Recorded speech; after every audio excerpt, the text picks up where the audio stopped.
ವಿದ್ಯಾರ್ಥಿಗಳೇ, revision work ಇದು ನೀವು ಮಾಡಬೇಕು.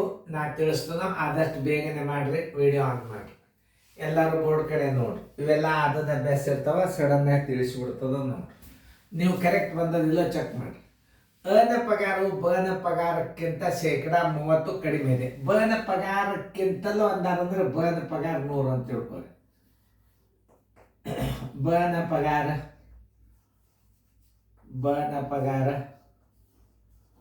100 ಆಗಿರಲಿ. ಅನ ಪಗಾರವು ಬನ ಪಗಾರಕ್ಕಿಂತಲೂ 30 ಕಡಿಮೆ ಇದೆ. ಅನ ಪಗಾರ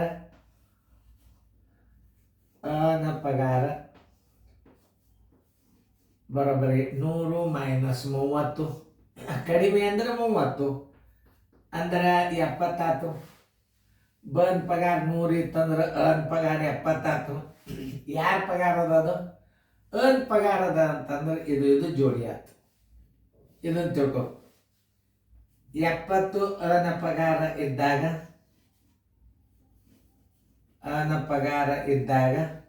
ಪಗಾರಕ್ಕೆ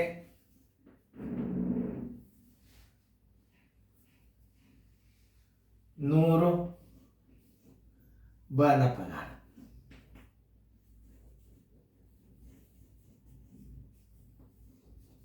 ₹280 ಅನ ಪಗಾರ ಇದ್ದಾಗ ಬರೋಬ್ಬರಿ ಬನ ಪಗಾರ ಎಷ್ಟಿರ್ತದೆ? 280 ಗುಂಡ್ಲೆ 100 ಸರ್ವಾಸ್ ಬಾಗಿಲೆ 70. ಈ ಪೂಜೋತು 7 1 7 4 ಬರೋಬ್ಬರಿ ₹400. ಆನ್ಸರ್ ಬನ ಪಗಾರ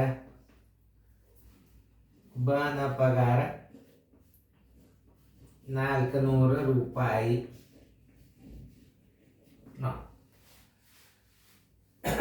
ಇಲ್ಲ, ಒಬ್ಬನು ತನ್ನ ಪಗಾರದ 20% ಉಳಿಸುವನು. ಅವನು ತಿಂಗಳಿಗೆ 500 ಉಳಿಸಿದರೆ ಅವನ ತಿಂಗಳ ಪಗಾರವೇನು ಅಂತವ ನೋಡಿ. 20 ಉಳಿಸಿದಾಗ ಸಜಾತಿ ಅಂತಾರೆ. 100 ಪಗಾರ ಇರ್ತದ. 100 ಪಗಾರ ಎಷ್ಟು? 20 ಉಳಿಸ್ಯಾನ ಅಂದ್ರೆ, ಯಾಕಂದ್ರೆ ಇದು ಉಳಿಸಿದ್ದೇ ಅದ, ಇದು ಉಳಿತಾಯ ಅದ, ಸಜಾತಿ ಅಂತಾರೆ ಅದಕ್ಕೆ.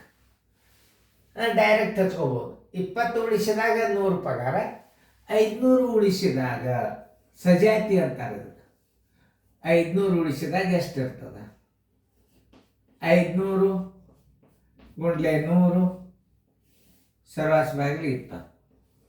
ಈ ಪೂಜೊತ್ತು 2 1 2 25 ಬರೋಬ್ಬರಿ 2500.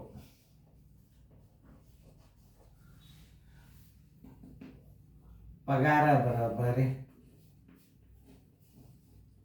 ₹2500. ಈಗೆಲ್ಲ ಫಾಸ್ಟ್ ಆಯ್ತು ಗಣಿತ. ಯಾಕಂದ್ರೆ ನೀವು ಪರ್ಫೆಕ್ಟ್ ಆಗಿರಿ ನೋಡ್ರಿ, ಚೆನ್ನಾಗಿ ತಿಳ್ಕೋಬೇಕು. ಬಿಡಿಸ್ಕೊ.